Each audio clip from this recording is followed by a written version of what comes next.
This podcast is brought to you in part by ChoiceRealtyConnect.com. Whether you're buying or selling home, condo, or any type of property, trust Amanda to help match you with up to 3 top agents in your area. ChoiceRealtyConnect.com.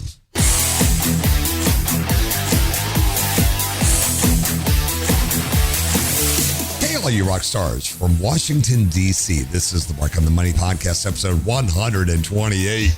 Time to talk about saving, investing, and protecting all of your hard-earned monies. We're here to coach you along that path to retirement and financial independence. I'm Craig, your certified master financial coach, along with Amanda. She is a corporate in-house lawyer and real estate referral agent, and we're grateful you've joined us. Check us out on Facebook at Rock on the Money or the website at rockonthemoney.com. Hi. Hey. How's so that? are you back at work yet, Craig? Am I what? Back at work? What do you mean back at work? Well, you have other jobs, right? That you were like taking a hiatus from the pandemic. Okay, don't even get me started because I'm not happy about going back to work. I got to figure that out. Yeah, I know you're rubbing it in. I got to figure out how to get out of that. I think. In other words, are you forced to leave your house yet? Oh, I get my next shot in another week. I'm so excited. Oh. And now I'm free. And they've loosened up everything in my area. Yeah, things are on the fast track to normal. And here, it's funny you mentioned that up. With my streaming that I do on Facebook, the viewer numbers are plummeting. Mm-hmm. Facebook just reported their numbers for their quarterly. They even said, revenue's way up, but usage is down. Everybody is getting out. People are going out of their minds. We talked about this, didn't we? Yeah. And I can't wait to get out myself. So, but I'm not going to rush it. I'm taking my time. I'm going to get this I tell you what, my company announced that we are now remote first type of office. So we put an emphasis on allowing people to work remotely. And for those of you who are still looking for work, we are hiring all sorts of places. So hit me up personally and I can give you a referral that'll bump you to the top of the consideration list. I am a certified coffee table firehouse lawyer. We have solved many things in the firehouse. The only other thing I'm looking forward to this week, as people are listening, is our cicadas are coming up. Do you have cicadas down there? I don't think so, but I could be wrong. I saw like a map not that long ago that they're pretty much over the entire eastern half of the United States. Apparently our region is going to be invaded, is what they're calling it. Once every 17 years. These are the bad boys. I'm all excited. Mm-hmm. I'm excited. I want to eat one. Gross. Yeah, there's all these recipes online. Who would have thought? Oh, well, savvy savings. That'll be our segment. Real quick, I saw birds eating them one time years ago, and they ate, because apparently they're sweet. I mean, animals love them, and everybody eats them. So apparently these birds ate so many they couldn't even fly. That's what happens. It's awesome. It's like a buffet. Wow. 17-year buffet. All right. We got questions again, Amanda, on this episode. Yeah. How about the first one?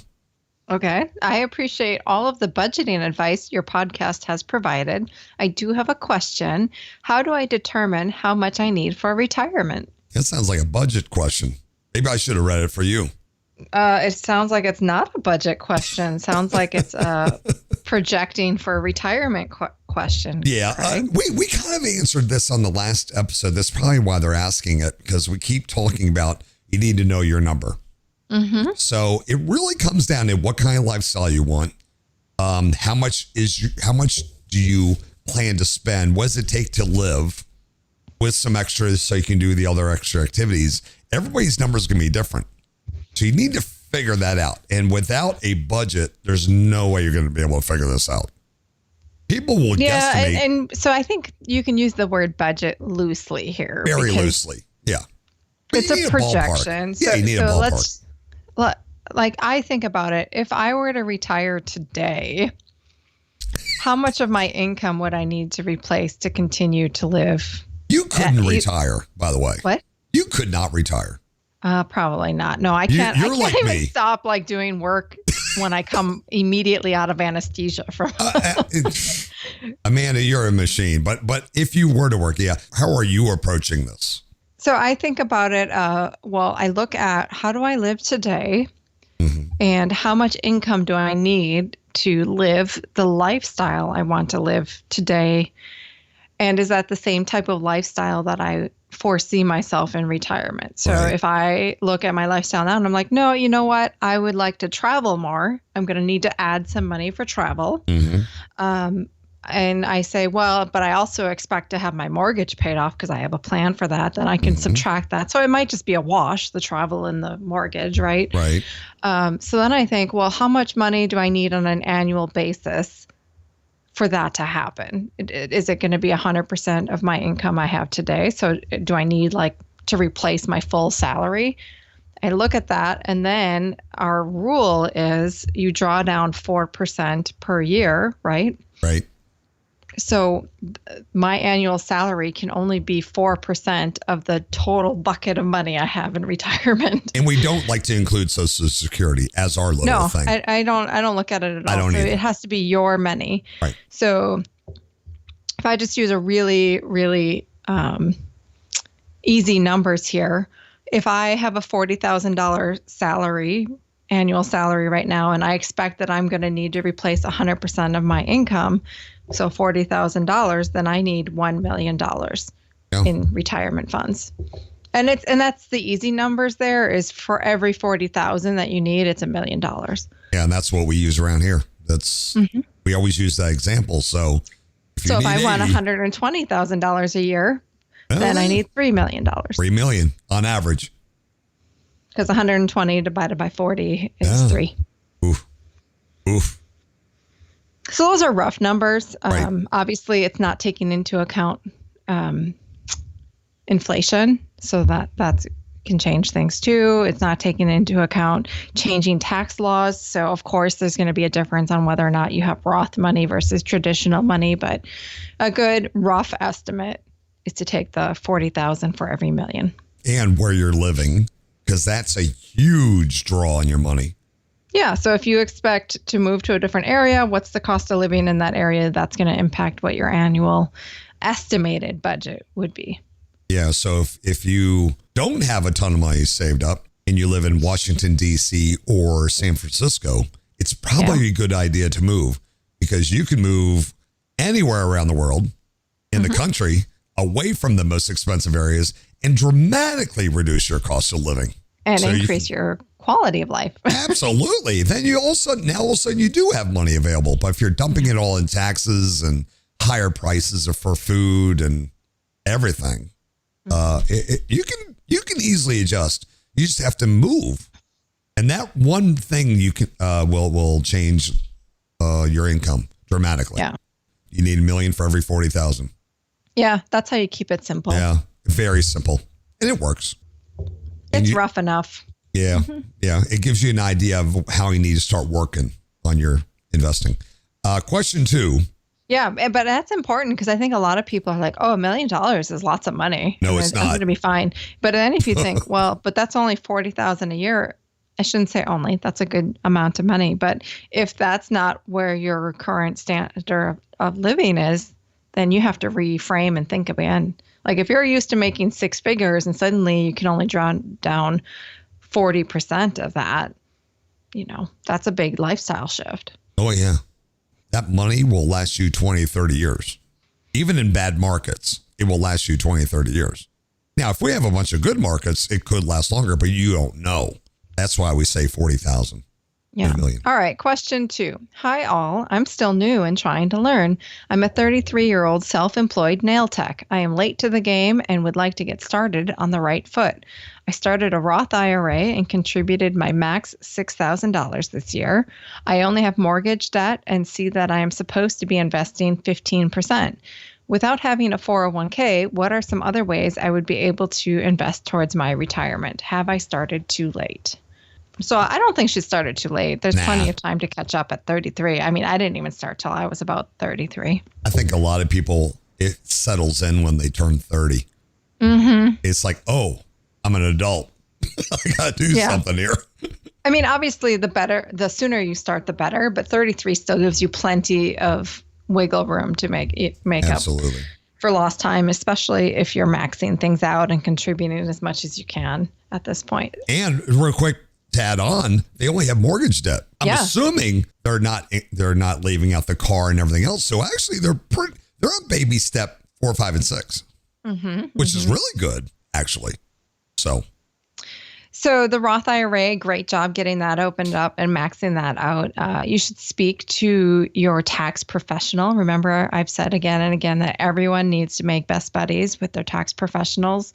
So speak to your tax professional about whether or not you might be eligible as a nail tech, as a self-employed nail tech for a SEP IRA. So that's a self-employed type plan, retirement plan. And that's something that you could be able to contribute to. And you may be eligible to contribute way more than $6,000 to that. So work with your tax professional, though, because the rules on that are pretty complicated. So that's an area. And then once you max out all of the retirement account eligibility you have, there's always just standard brokerage accounts that are available. And people sometimes forget about putting money in there. But I tell you, if you think that there's a possibility of retiring early, like before 59 and a half, you won't be able to draw out of your retirement funds without penalty. So that money is going to have to come from somewhere. And these bridge accounts are a great place to have money stashed, just a regular brokerage account. And in that brokerage account, don't get scared. You don't have to buy actual stocks. You're buying ETFs of index funds. You can do the same thing you're doing in your IRA. Just do it in the stock market. It's an ETF. Don't get all scared because, oh my God, I don't know how to do stocks. No, just get the index fund for the S&P 500 and you're doing the same exact thing. You don't have to be using Robinhood. Right. And now you just keep it simple. And then as you learn, you may want to do other things and stuff like that. And please don't get caught up in Dogecoin. Okay. So here's a great one for you, Craig. Question 3. Is it worth buying an extended warranty on a truck? No. Okay. So let's go on a break. And I think we could actually end that sentence after, is it worth buying an extended warranty? I don't think it matters. It doesn't matter if it's a truck or a bike or a toaster. It doesn't. No. Yeah. The bottom line question, the answer that we do give everybody is no. We use our emergency fund for all that. The extended warranties, other than the one directly from the manufacturer that you get when you first buy the vehicle, after that, no. And don't extend it. That's what your emergency fund is for. Because typically on percentage, if you buy the right truck in the beginning or right vehicle, you buy the reliable, not the one you think is reliable, the one proven. Consumer Reports or other references will tell you you should not have problems with these vehicles.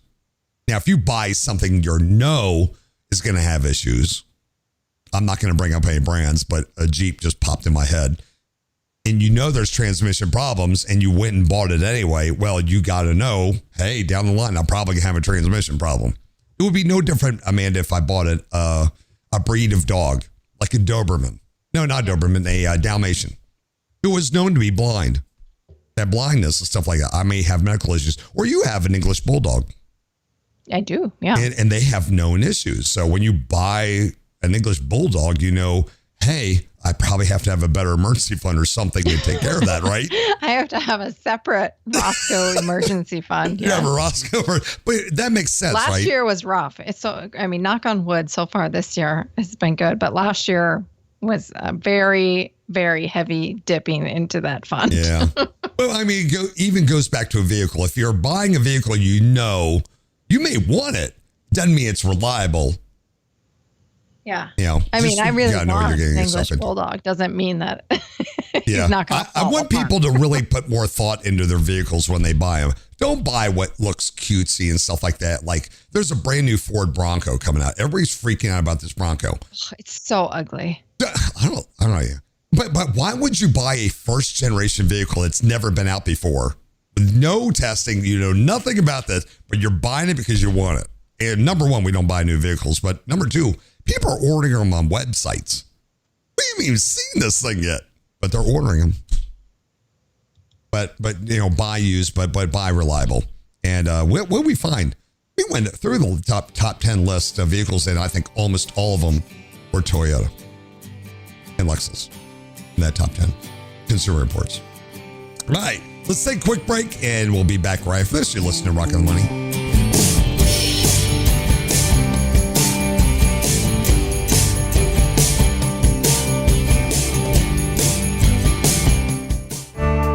there, rock stars. Amanda here with ChoiceRealtyConnect.com. Are you about to sell your home or excited to buy your first or next home? I'll be honored to help you find an expert to work with you in your local area. At ChoiceRealtyConnect.com, I'll help match you with up to 3 qualified licensed agents that specialize in your specific market. Choice Realty Connect serves every zip code in all 50 states with a network of 15,000 top-rated agents that are ranked within the top 5% for sales. Whether you're selling or looking for a condo, new construction, retreat, vacation property, or you're a first-time home buyer, let me connect you with the perfect top agent today. ChoiceRealtyConnect.com. The choice is yours. Amanda Braun is a Florida licensed real estate with a brokerage, Realty Connect. Rockland, USA.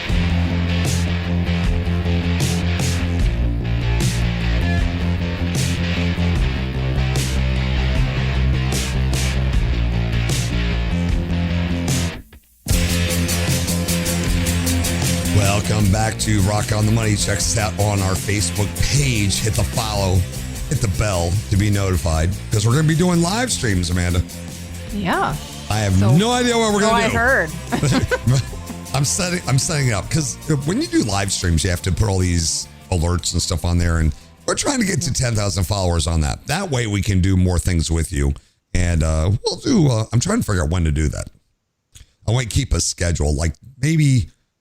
I wouldn't do too many, but if you don't have a regular schedule, people don't show up. So if I do 3 times a week or something like that, just if no one wants to ask a question, I'll just go over something going on out there and show some charts, or take someone's 401k without their name and just show it how I answered that question, or something like that. It'll make it worthwhile. That way people can look at it afterwards. If you have any ideas, Amanda, I would be open to hear. Yeah, I'll let you know. All right, I know you will. Question number 4. I hit 1/3 of the way to $1 million in the stock market yesterday. I wonder what he's at today. I'm like, wait a second. When I read this, I'm like, his balance. He made it sound like he did so good. He made $333,000 in one day, which I know didn't happen. No. Now I think that's his balance in his account. That's the overall balance. Yeah. The rest of the question is: I'm almost 50 years old. No debt at the moment. Will I be okay? Maybe. It depends. Yeah, it depends. Probably not. Oh, well. So it depends when you're going to retire. I have a lot of concerns about this question. Yes. So I think we kind of have to go back to what we discussed in the first question on determining how much you need for retirement. So there's so many factors that go into it, and a lot of those are personal to you and your lifestyle choices. Here's my other concern. In the order of investing, is this how they're creating their retirement accounts, the stock market? I don't know if they're saying they're actually in the stock market or they have mutual funds or ETFs. Or ETFs that's making it go up, or his IRA is doing it. You know what I mean? I need more here, but if he's only doing stocks like on Robinhood or Dogecoin or Bitcoin or something, and that's where he came up with that money, I have deep concerns. At 50 years old, we don't have enough information on this. Yeah. So it also matters how much you're continuing to contribute for the next, 10 years as you continue to build your wealth. If you're not making any more contributions, then, it's only going to grow on what the balance is today. If you continue to contribute, then you have more base money for the growth to work on. So keep putting money in is the big takeaway. Don't rely on the stock market to make the balance go higher. You have to keep dumping money in. Minimum 15%. That's your goal, minimum. But preferably a lot more than that, especially when you're 50 years old. You need a lot more than 300. I also want you to be debt free at this point. Yeah. But here's what we've learned from coaching, Amanda. They'll say no debt. Yeah. And suddenly they'll say, well, I have a car payment. Or I have a mortgage. Or a car lease. Oh. Yeah. It's like, no, you have debt. Those are debts. Question number 5. Why don't more companies offer Roth 401ks? So this is interesting. I think there's a misconception here because most companies that offer a 401k plan, you're automatically put in traditional, but you can elect to make your contributions after tax, which is what Roth means. So it's not a separate plan. It's all going into the same bucket. You just designate whether the contributions are pre or post tax. 7 in 10 companies offer a Roth 401k option that lets you put in after-tax dollars, but only 18% of workers contribute after-tax dollars to their 401ks. Oof. So, it's a misnomer. Your HR person isn't going to say, hey, we have a Roth 401k and a traditional 401k. Which one do you want to contribute? They're just simply going to say, we offer a 401k. And the default is traditional unless you actively make after-tax contributions. Love it. A lot of small businesses don't have 401ks at all. Right. Which is a whole nother thing because it costs them money to do that. And typically the 401ks at a small company, small mom and pop company, if they do have one, are not high quality ones at all. You only do the company match and then you go do your IRA. Do not invest in those. They have high fees typically. Yeah. And the 7 in 10 number that I found, that's from 2018. So it's dated. And that was up from, from 2014, where it was only 54% of employers offered Roth. So, but what was the other number you said? How many people participate? Only 18% contribute after tax dollars. Yeah, so like 1 in 5. That is scary. No wonder nobody has any money. I think it's just because people don't realize that it doesn't matter what the plan is called. The Roth part comes into play based on your election of how you're contributing to the plan. Right. Number 6. Great question. I love it. It is. I like. It was a quick one, but I like that. Number 6. I'm going to throw it at you. Okay. So I do catering, and I've been doing it for 18 years. I could care less because I'm financially well, but why is it most seen to wealthy people don't tip at gigs, but it's mostly blue collar people that do? That is I love that's this a question. fair statement. I believe that's widespread. It is widespread. My dad drives limousine as a side hustle, and without fail, the big fancy people who like fly in for Packers games in Green Bay are the worst tippers, or they don't tip at all. Wow. But then, you have these wedding parties that are just like blue collar workers, and they give nice, generous tips. So I don't know why, and I don't think I'm going to have an educated response on why, but it is an observation that anecdotally I also agree with. I've heard podcasts or discussions about tipping in general about this very thing. And it's like I've heard that restaurant workers or people who used to be a waitress or waiter are the best tippers to a waiter and waitress because they know what that job is. Probably based in empathy, right? So people who are in a position where they rely on other people's acknowledgement of them probably understand the importance of it better. I think it's a tribe thing, as they say. So people within the tribe take care of each other. Yeah. There's also the other argument that people who don't tip, that's part of their plan on how they become wealthy. I don't know. Now, what's weird is when I went over to Europe. Cheapskates, Now, I want you to warn you about going to Germany. Don't tip. I don't think that's happening, but yeah. But when I went over to Europe in the UK and you try and tip, they look at you like, oh, you're from the United States. Yeah. Because you don't tip anywhere else. It's definitely a cultural thing here. Yeah, it's a United States thing. It's not elsewhere. So, yeah, Europeans just look at you like, no, we don't tip here. Yeah, well, that's because they actually pay a wage that you can live on. I want to get political, but you're right. We pay our people. Yeah, they make the tip part of their salary at these restaurants. Well, that was good. It's built into the cost of your goods and services. There you go. That was a good episode. Wow. That was actually a real good one. Thank you very much, Amanda. You can find Amanda on Instagram and Twitter at Agile Amanda. And you can find me on all of your favorite social media platforms at Rockland USA. Don't forget to check out the website and subscribe to the podcast. All the links are right there on the front page, rockonthemoney.com. Please subscribe and leave comments to our podcast on Apple, Google, Spotify, or even your favorite app that you got right there on your phone.